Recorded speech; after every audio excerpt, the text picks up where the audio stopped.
Hey there, cynics. A lot of you might be wondering why there hasn't been a lot of new content on this channel as of late. It's because, obviously, we do a lot of work on our podcast, Deep Fat Fried, and Paul has been working on a massive review, retrospective of the Alien series. What the fuck happened to Aliens? I don't know how he's going to title it. He's going to have to figure that out. He's a total perfectionist when it comes to these big projects, but it's going to be a pretty fucking spectacular video from what I've read. The script has been refined several times. These are very thorough reviews with a lot of good observations and a lot of good jokes, so I think you'll all be very happy with that when it comes out. Now, I, on the other hand, as opposed to Paul's perfectionism, am totally fine just turning on a camera and rambling at you incoherently and saying, that's good, that's a wrap, cut, print, whatever. So a lot of people have been taking notice of the new Matt Groening series that debuted on Netflix about a week ago, something like that. Disenchanted, I believe it's called. So I wanted to talk a little bit about it, give you a general sort of review here. You get into these series, it's like a concern, I think, with his Matt Groening properties, like, oh, here's The Simpsons. Okay, cool. Here's Futurama. It's like The Simpsons, but in the future. Okay, the setup's a little different, so whatever, we can forgive that. Same style of humor. Here's The Simpsons in, a mythical realm, a mythical kingdom, sword and sorcery sort of setup. So it's like, okay, here's The Simpsons in the future, here's The Simpsons in a mythologized past. Does it play out like that? I don't really think it does. I think that, like Futurama, the setting is distinctive enough to be a character unto itself and to sort of prevent it from just turning into, oh, it's The Simpsons again, even though it still has that sort of Simpsons-esque humor, Futurama-esque humor. All of Matt Groening's projects have a very particular style of humor that is, it works pretty much just as well in a mythical realm as it does in the future. I still think it probably works best in contemporary America, which is what they did on The Simpsons. Obviously a sort of satirical version, but whatever.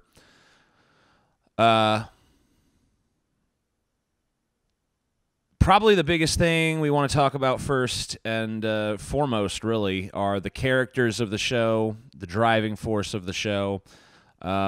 I'm not going to get into all of the minor cast. I'm just going to stick to the main protagonist here. I will go into one side character and one side character only.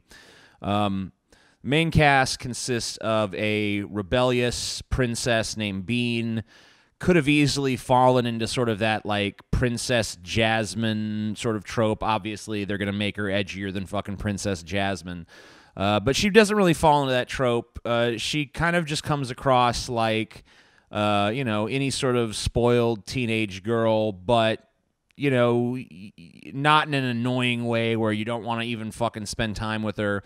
You could tell that there's some real problems and some real issues and some real pain behind the way she acts, but she is someone who just wants to go out and drink and fuck and have a good time, mostly to escape from the fact that, her mother is dead, her father is sort of an aloof presence, and when he's not being aloof, he's yelling and screaming and showing his disapproval, and obviously she's doing things to get that disapproval because it's the only way he'll pay attention at all, and so there's daddy issues in the mix and all that stuff, but it's not played out in an annoying way, which it definitely could have been annoying to me. She has a pet demon, named Lucy, who is, just there basically to enable all of her bad decisions and to push her further and further down the path of darkness, but in a very fun way, Obviously, people don't get pulled down the dark path of life because it sucks and is miserable. They're doing it to seek out pleasure and enjoyment, and he fulfills that role. He's pretty much everything you'd want an enabler demon character to be. But, you know, they could have just had him as, like, I was afraid he was just going to be, oh, it's Bender. It's the Bender archetype. And that's there a little bit, but he's very distinctive, and he has, you know, a semblance of compassion. You know, he doesn't always do the wrong thing. Sometimes he does the right thing, and it's not just, you know, a contrivance of plot.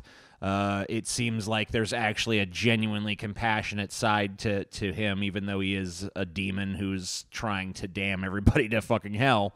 And then there's Elfo, who is a elf who leaves the sanctity of the sanctity and safety of the elf kingdom to go out and venture into the world. And he comes at it from a very sort of naive perspective. He's a very, you know, happy-go-lucky sort of character. He's got problems, obviously. He wants to get laid. He wants Bean to fuck him. And she's, you know, not interested because he's not the most desirable mate. You know, but they end up being friends. They end up having some feelings for each other. I was afraid it was going to play a lot like the Fry and Leela thing, and honestly, in this regard, I think my fears were sort of validated. It does play a lot like that, but it's different enough that it doesn't feel like a total retread, but you definitely get, you know, colors of that.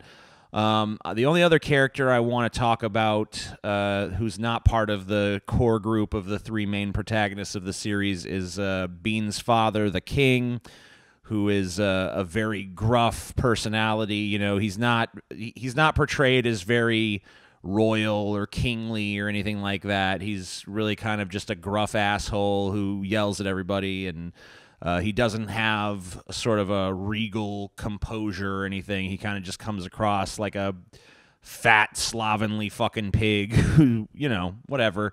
And, you know, you kind of, throughout the course of the series, develop an affinity for him as you realize that his motives are not quite as self-serving as they might initially appear. So the real question is this shit worth watching? And I can't give it glowing praise. It's got some problems. Chief among them, it's just not that funny. It tries to be funny, and sometimes the jokes are really clever, but they just don't get that guttural reaction of the laugh. I think maybe the humor of the show is a bit dated, and the ways it tries to be contemporary are not by using contemporary humor, but by just kind of shoehorning in modern references and phrases. There's a lot of, you know, social justice buzzwords put in, not always in the cause of promoting social justice. A lot of times they're actually mocking social justice trends and showing them to be hypocritical and empty. But the jokes, I don't know, they just don't seem to land very often. So if you're looking for a show that's like a laugh riot that you're going to be constantly in stitches over, this is clearly not that show. It actually works a lot better as a character study, and there is, you know, contrary to what they do in The Simpsons, where everything seems to be reset, like a hard reset at the end of every episode, and then in Futurama, it's more of a soft reset. There's definitely way more of a serialization in Disenchanted. It's way more of an ongoing story. Now, each episode does have its own plot and its own kind of standalone theme or whatever, but there is a cogent narrative from episode to episode that you can follow, so it is kind of catering itself to that Netflix bingeability. The first two episodes are particularly weak, but I've noticed that in a lot of animated series. You know, it takes a while to, you know, it's kind of a tedious process introducing people to new characters and explaining who they are and what their origins are. That's usually not the most fun you're going to have with these characters, especially in this sort of sitcom environment. So the first 2 episodes a little bit weak. It starts to get stronger around the 3rd episode, and it stays pretty strong throughout the run of the series. It's hit and miss. There's only 10 episodes, which I despise the fact, by the way. The total is kind of off topic here, but I hate the fact that 10 episodes of something is now a season. Go back and look at the early seasons of The Simpsons. This is 24 episodes, I don't know, maybe it still is. I miss 24 episode seasons. When I, watch old Star Trek, 24 episodes. Watch Batman the Animated Series. A season is 24 episodes. But now every fucking show, 10 episodes is a season. When did this happen? Why did we okay this? I never signed on for that. I never agreed to it. I never got the fucking memo. But whatever, that's neither here nor there. Because there's only 10 episodes, though, the hit to miss ratio doesn't play as favorably to it. If there was like 24 episodes of this and it was just as hit and miss, there'd probably be a solid, 10 really good episodes of the show. But because there's only 10 episodes, there's only like 4 or 5 standout episodes. So it's kind of disappointing when you watch an entire season of a show and only 4 or 5 episodes stand out as like, oh, okay, those are the good ones. And then you got to wait till the next season before you get maybe, 4 or 5 other good ones. I really think this show needs to bolster its comedy writing. They need to get some good jokes in there. They need to get more visceral belly laugh sort of moments. The cerebral stuff they try, it's more of like, clever. I don't, if I'm watching a comedy, yeah, clever. That's a decent reaction. But, occasionally you need to fucking cut loose and actually let out a genuine belly laugh. And there's not too many of those in this. Maybe throughout the entire series for me, there was 2 or 3. So I would say as a comedy show, not the strongest. As a character-driven show, pretty strong. As a plot-driven show, reasonable. I would give it probably about a firm like 6.8. out of 10. It's worth watching, but it's nothing crazy special. I think that if they can fix some of the problems, this show could be up to an 8 or a 9, but right now I think it's at about a 6.8. So I would recommend it, but I don't give it like a strong recommendation. I just say, hey, you're looking for something to binge, something that's enjoyable, something that's colorful and creative. Here's a good show for you. If you're looking for something that's going to change your life, this ain't it.